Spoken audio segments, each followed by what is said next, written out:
pregnancy. To aware us on this topic, the update in type 2 diabetes in pregnancy, we have a renowned endocrinologist with us. He will join us virtually, Dr. Ananda Sankar. And to chair the session, we have with us the very versatile Dr. Shukumar Barik and the founder, president of HDS, Dr. Sanjay Kesha. Dr. Shah and Dr. Shukumar Barik, please come to the stage and chair the session. Dr. Shomudra Gupta, please come over the dais and chair the session.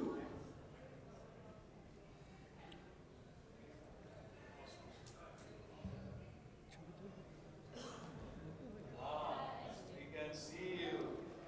Yes, sir. One thing there was. It's so nice to see all of you, sir.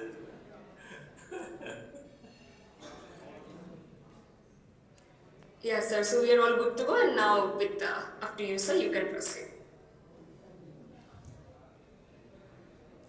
Good afternoon. I think we are online and we can see you, and we can start the session now. It's a very important session on type 2 diabetes in pregnancy.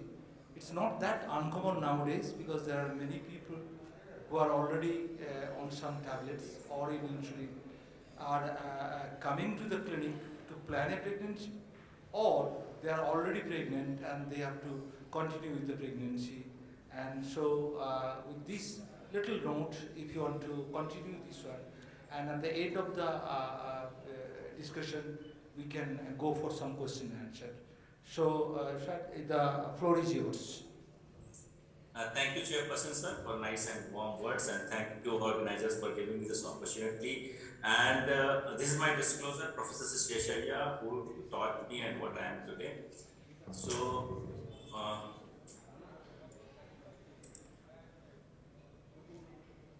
this is Professor Sheshia who got Padma Shri this year, and he said the gene apparently load the gun, but an environmental factor must pull the trigger for type 2 diabetes mellitus. This is what he said when I was with him long back 2003 to 6. So this holds good to all the disease, especially metabolic and chronic disease. And I must congratulate Havra Town Diabetes Study Society for this opportunity. Now the topic is update on type 2 diabetes in pregnancy. As of now, there is not very much good update. So what I want to focus, why we want to discuss type 2 diabetes in pregnancy. Is any importance of discussing, because we know the target, we know how to achieve the target, we know what are the therapies available, and this is no point of discussing same thing. And but what is the important that GDM to type 2, a window of opportunity for prevention and prevention of type 2 diabetes in 2 generations, not only type 2 diabetes, but in long term cardiovascular disease. And this I want to discuss with you people in the next 20 minutes. When we talk about diabetes in pregnancy, we have a three category of set of patients. One is a patient who is diabetes in pregnancy. Those patients first time detected during pregnancy, they might be type 1 diabetes or type 2 diabetes, and these lady diabetes continues post delivery. Second is the first time they found to be hyperglycemia during pregnancy, and they recognize the gestational diabetes, and this is a transient period, and this disappears after the birth. The third category is non-type 2 diabetes. That they are planning or they are already pregnant, as my chairperson has said, they might be type 1 or type 2 with pregnancy, and their diabetes continues post-delivery. Here, the one disease, which is diabetes, have 2 life at stake. Now, when we talk about pregnancy, the pregnancy is usually unplanned, and more than half of the pregnancy in India is unplanned. Even in the developed country, pregnancy is not planned. They are unplanned pregnancy because we don't think about pregnancy as a planning, but in diabetes it must be planned. When you see the abortion incidence and unintended pregnancy in India, and this is a study done in 2015 and published by the Sushila Sinha, what they have found that there is 4.1 million pregnancy at rate of 144.7 pregnancy per thousand women aged 15 to 49 years, and the rate of 17.1 unintended pregnancy per thousand population 15 to 49. Abortion accounted for one third of the pregnancy, and nearly half of the pregnancy was unintended. We are having 67,000 plus baby born in India every day, and that is almost the whole population of Lakshadweep, the Union Territory of India. We are the burning every day in India. What is the magnitude of problem? You see, the 6.2 million live births are affected by the hyperglycemia in pregnancy, in which 5.9 million are due to gestational diabetes. So gestational diabetes is the very core factor. But you see the cartoon, the chart just below, you see the BMI and the gestational diabetes, and you will appreciate as the BMI increases from 18 to 25, the GTM ratio increases exponentially. So this is very important that we must address these people, and the difference of GTM in urban and rural population from the Tamil Nadu field study. What we found that in the urban we have 17.8% saving, urban 13.8%, and rural population 9.9%. So this is very big figure when we have a 68,000 birth every day. Now this is from the northeast India, the prevalence and determinant of diabetes among the women of the reproductive age group in northeast India. And what they have found, you can see here, they have a variation of the all states of the sister states of northeast India, and the variation is from 2% to 5%, and the prevalence of diabetes among the women of reproductive age group of North India is almost 4 to 5%. So we must emphasize that we must pick all these women before they land in problem. So what is the pathophysiology of gestational diabetes? We know that there is a hyperglycemia, beta cell dysfunction on the background of chronic insulin resistance during pregnancy. With those beta cell impairment, leads to insulin resistance represent the critical component of pathogenesis of GTM. In most of the cases, this impairment exists prior to pregnancy and can be progressive, representing the risk of type 2 diabetes in post-pregnancy. Now you see the pathogenesis of GTM and the contributory factors of GTM. There is a beta cell dysfunction, chronic insulin resistance, neurohormonal network, adipose tissue, liver, skeletal muscle, cardiac muscle, gut microbiota, oxidative stress, and the contributing factor is obesity, PCOS, maternal history, pesticide use, and climate change. These are the contributing factors of the GTM. Now the organs involved in the pathogenesis of GTM, you can see this is similar to what we have been seen in the Omnis Octet, which is in 2008 Benting Lecture Act 6888. And you see the organs involved, the pathophysiology of GTM is almost similar to the pathophysiology of type 2 diabetes. Now the prevalence of GTM and IGT is almost similar from 80s to 2000, and you can see in the society the GTM is 2% with IGT 2% in 1980s. In 1990, you can see the GTM of prevalence is 7.62% with IGT prevalence is 8.2%. In 2000 is 16.5% and 14.5% IGT. What it says that the prevalence of GTM correspond to the prevalence of glucose intolerance within a given population. Probably these GTMs have already IGT in before and they have now landed with the GTM, and probably if we don't pick now, they may develop type 2 diabetes and chronic disease in the later part of the life. So the pre-diabetes to diabetes, a road to preventing diabetes, addressing pre-diabetes and continuous dyslipidemia. People with the pre-diabetes are high risk of developing type 2 diabetes. We know all this. Pre-diabetes is a metabolic disorder portrayed by the insulin resistance and primary and secondary beta cell dysfunction within the turn of increase to type 2 diabetes. How this prevalence of type diabetes and pre-diabetes impaired fasting in urban and rural India. Phase 1 results of the Indian Council of Medical Research ICMR in diabetes study, what they have found from 7.1% to 15.2% in 4 major Indian states, including our northeast Bihar. Jharkhand was also one of the participants of that. Incidence of type 2 diabetes and pre-diabetes in Kerala. So we can see the whole India is moving from pre-diabetes to diabetes.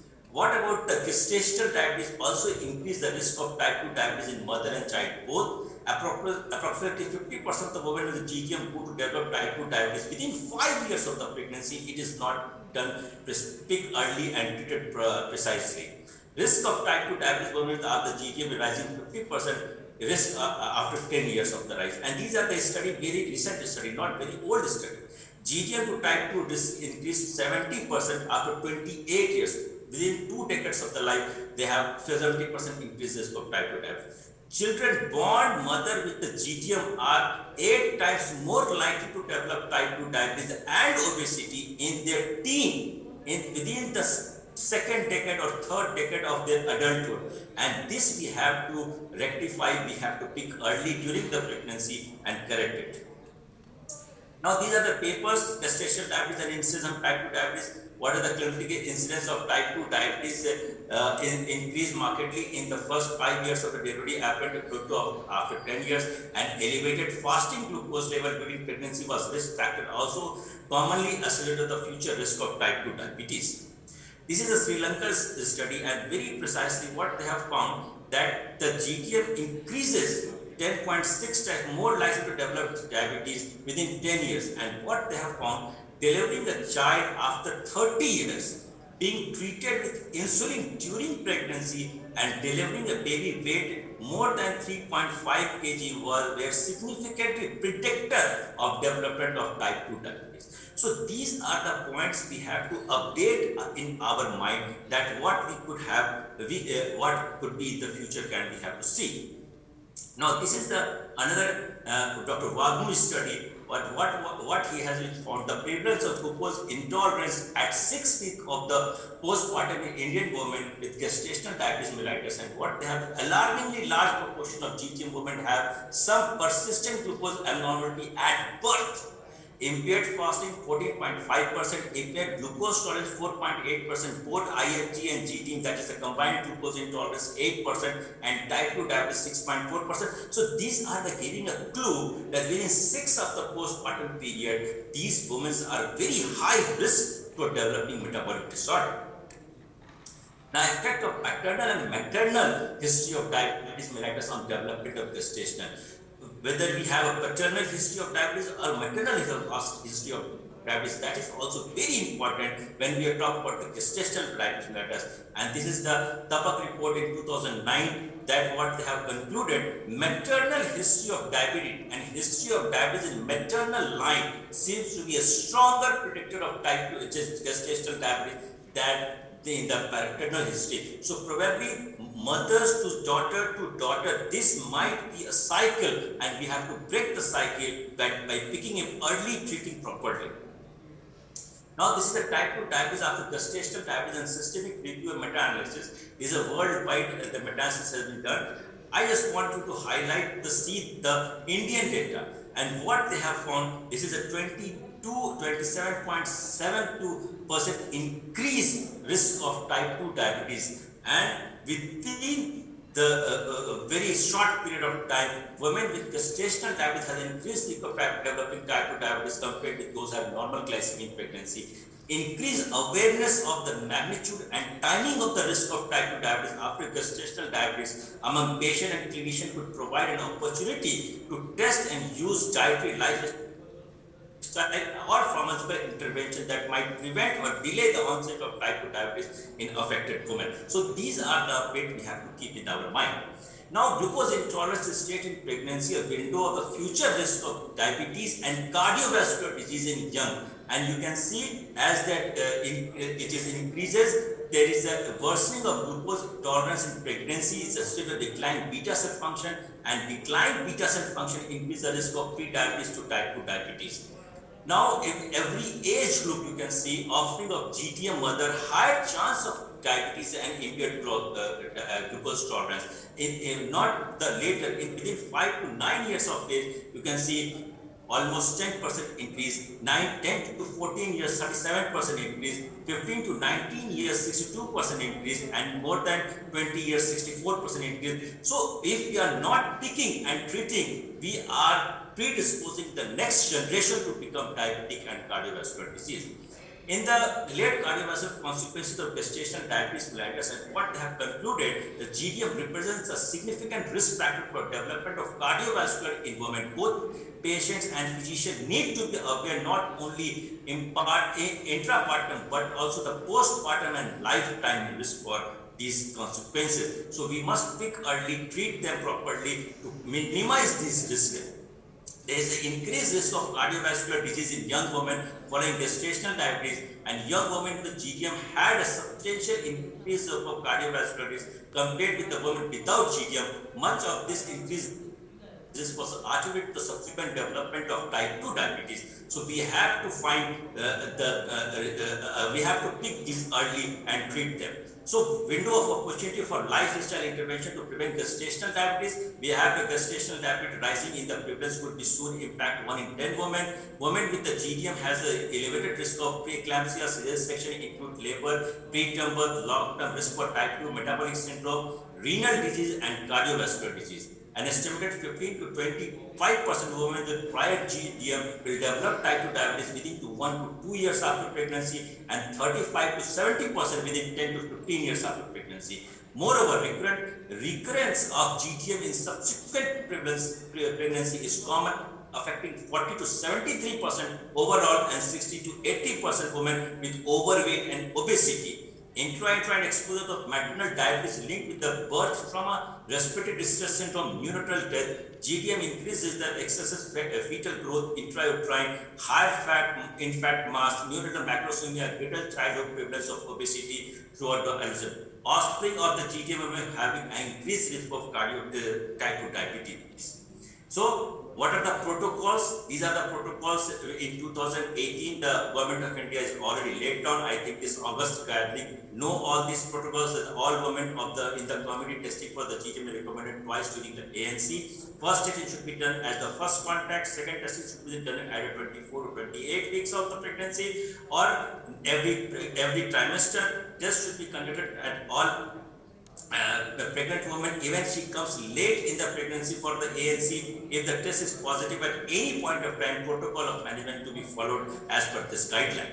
How to test? We know it that 75 gram of glucose or in 300 ml of water to be dissolved in the all pregnant woman coming fasting or non-fasting state. Give the solution within 5 minutes. Plasma standard glucose meter should be used to evaluate at 2 hours, and if it is more than 140, label them as a gestational diabetes, and then start treatment with the lifestyle modification, nutrition therapy, and do it after 2 weeks. If it is controlled, then you maintain, otherwise start as per the guideline. What are the medications? First line of medication is medical nutrition therapy and physical activity as per the orthopedics recommendation. After 2 weeks, do the 2 hours plasma glucose, no glucose challenge test again. If it is less than 120, continue the same. Do not stop the medical nutrition therapy. If it is more than 120, then start insulin or metformin. Metformin only to be started when the pregnancy is more than 20 weeks. Before 20 weeks, only insulin is recommended till date. Now, the postpartum care, all GDM mothers are clinically assessed with the detail as concealed about the lifestyle modification, warning sign, weight monitoring, exercise, postpartum family planning prior to discharge. GDM mother also conceal about the postpartum follow-up testing of 6 weeks of oral glucose tolerance fasting and 2-hour plasma glucose to evaluate the glycemic status. Normal should be less than 140. Pre-conceptual care is very important. If any lady is type 1 diabetes or type 2 diabetes or prior history of diabetes, they must plan their next baby under the supervision of a physician, primary care diabetologist or obstetrician, ensuring the fasting should be less than 100, BP should be less than 140, and HbA1c should be less than 6.4 without having hypoglycemia. Now, the take-home message is GDM is an important opportunity of development and implementation of the study of diabetic prevention, prior screening, early detection, effective treatment can prevent all adverse outcome of pregnancy, results in normal, healthy mother and baby after delivery. Diagnosis of GGM help us identify women in early high-stage future diabetes and cardiovascular disease. Proper knowledge of lifestyle intervention and pharmaceutical treatment of GGM will be benefited into the society. Pregnancy offers a huge window of opportunity to not only to improve pregnancy outcome in GDM but also to address the intergenerational prevention of NCDs such as diabetes and cardiovascular disease. Now there are biomarkers, and I was hearing Dr. Samar Banerjee's talk about his book, and I follow him very closely, and he has written this article, and the biomarker of GDM in the role of early detection and prevention.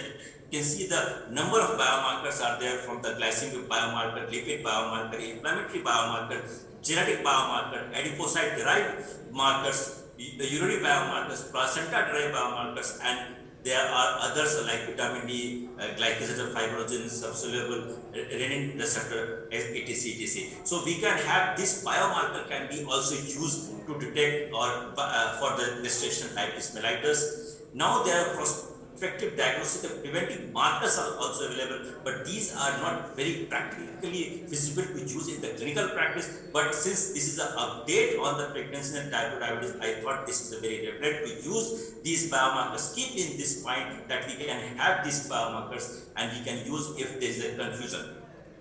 So there is a most important is that the most complicated problem has in the universe has a simple solution, and you will surprise that why I have written upside down so we can remember it for longer time. And this is the none other than who had said one test 75 gram glucose fasting or non-fasting, one value to diagnose GTM is more than 140 at 2 hours. One target 2 hours plasma value less than 120. The opportunity for prevention of NCD and the prevention of offspring and the mother and two lives. Thank you so very much, and patient sharing, and thanks the team at HDS and long life coaches. Thank you so very much.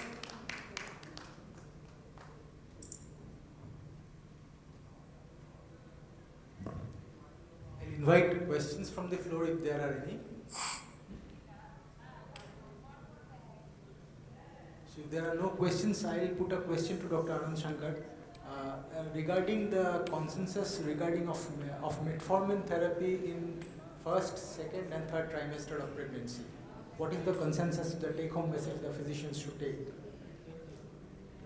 As per the ADA, they said that you can use, as per the ADA guideline, they have written, this can be used along and also about the glibenclamide, but the first line of therapy is insulin only. If patient refuse or patient is living in the very remote area where the insulin cannot be reached, then you can use metformin. If patient is on PCOD for the treatment of PCOS and metformin is continuing and patient is conceived, there is no point of stopping because that will haywardly uncontrol the glycemic parameters. So you can continue. Now there are few studies which is not yet published. They are showing that metformin even can be used in the first trimester or second trimester, but as per the Indian technical guideline, it to be used after 20 weeks only. As per the HAPO study, they can use metformin. Yes, that's what.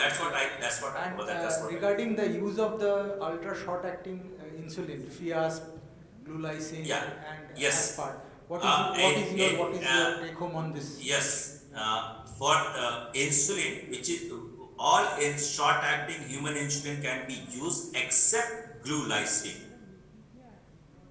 Glulisine should not be used because it's not labeled to. Yes. Glulisine is not labeled to be used. Fias is already used because it is labeled to be used in pregnancy.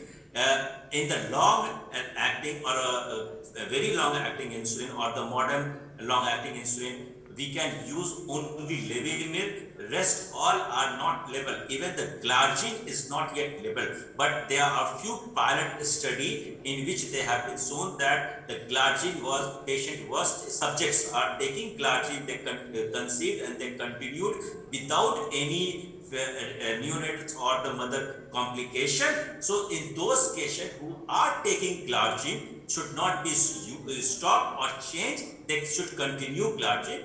But degludec is not yet approved to be used in pregnancy. Fias fast-acting aspart is approved. All short-acting aspart and the lispro is labeled to be used. Glulicin is not yet labeled to be used, and in pH can be used. Ultra-long-acting degludec is not yet approved. Glargine, about glargine, who are using, they can continue, but the first choice is levin. Thank you very much. I think one comment and on one question. One comment is that there is a study, MIG study, which, though it is not a huge one, clarifies that metformin is probably so far not shown any significant problem using during pregnancy, but people are cautious about using those because you never know. And that is the reason I think ADA and the Western world is not very keen starting on these things. And that is the reason why probably PCOS, when they are already started with metformin, wanted to continue. That's the comment I want to make. But the second important thing in my mind is on GTM screening. If you look at the Indian guideline, it has got clearly two groups. One is the low resource setting where the DIPSI guideline is followed, whereas in the optimal resource setting, you should follow the WHO guidelines. That is the IAD-PSG criteria. So what's your take on that? DIPSI criteria is fine for a country like ours, where the people are coming, not following the antenatal care properly, and I can understand being a member of DIPSI, and it is important. But if it is an optimal resource setting, then do you follow, like many of us are privileged to work in optimal resource setting, where you do initial, the initial when they are coming, doing either fasting or fast, and subsequently between 20 to 28 weeks, we are going for a proper GTT with 75 gram and 1 hour and 2 hour blood test, and we are following the WHO guideline, which is the IAD-PSG guideline, which is also being recommended by the FIGO, our esteemed body, the Federation of International Society of Gynecological and Obstetricians. What's your take on that? Sir, what you have said is absolutely correct. I have no hesitation in accepting that we have multiple guidelines, but every country have their own country specific guideline. First thing first, that we India has our own population, we have our own demography, our own biogenetic markers, which are quite different from the rest of the world, and we have some other genetic predisposition also. Now we have our guideline, which is now accepted by the WHO and IDPSG also, and FIGO also, and Indian body also. The DIPSI guideline can be used. What you have said. Now, setting if you have a privilege of doing fasting or two-step as per the ADF, first 50 gram glucose and then screen, and then do second day or third day fasting and postprandial with the 75 gram glucose or 81 gram of glucose, anhydrous glucose. Sir, even in the Western world, the drop ratio, means not showing for the investigation, is 69%. And we are giving birth of 68,000 per day. So if we miss, there's a huge population we miss. So I agree, if somebody is ready to do it, sir, no issue, because there is no difference with the cutoff. They are saying 140, we are also saying 140, Indian guideline also saying 140, DIPSI also saying 140. Only difference when we start treating, they said 95 and 135, that is the complication starts, because once that 120 crosses in the postprandial, the complication starts. So if for investigation purpose, for diagnosis, screening and diagnosis, if patient is ready to come for the next step, you can do it. If patient is not willing or you have any issue, you can do with any of the guideline. This is your choice, sir. There is no hesitation of accepting if you want to cross. Absolutely right. Absolutely right. I think having delivery of 68,000 per day in a country, we cannot dream about putting WHO guidelines, doing IDPHG criteria. You are absolutely right. But what I'm suggesting, if you are lucky enough to work in a place where there is the opportunity to do this, then we can follow that guideline. That's what I'm saying. But you are absolutely right. Thank you very much. Any further comments? I think with the permission, it's a very nice session. You have already mentioned very strongly, put a point that pregnancy is the opportunity, and not only for the mother, it's for the next generation. And in some point of time, we also wrote, I think, 2015. Dr. Shah and myself wrote an article on this one, and we have published this one in one of our national journal, mentioning that this is a real opportunity, not only for the mother, because we usually miss subsequently for the follow-up, and they usually we are lost in the community, and after few years time, they land up in a clinic with a full-blown type 2 DM, and we lost the opportunity in between. We could have diagnosed them early, so that is a very important opportunity. And second very important opportunity is we are all thinking the developmental origin of the adult disease. It is a very, very important thing. And now I strongly believe whatever happens much earlier. Catch them early means catch them with us. That means with the obstetrician should catch them from right beginning. That is the catch them early. Catch them early does not mean at the age of 12 or 15 or 20. It is catch them early mean catch them from conception onwards. And that is the way forward. And that where we can have a better generation later on. Thank you very much, Doctor. Thank you very much. And I appreciate it. Thank you.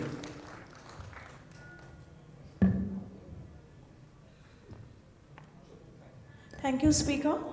Thank you, Chairperson. We have a small token of gift for both of you.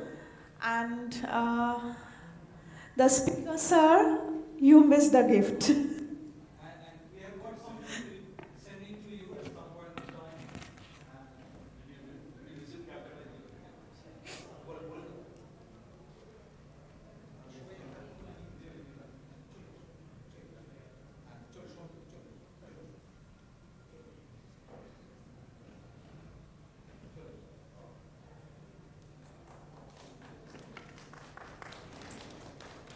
This session was favored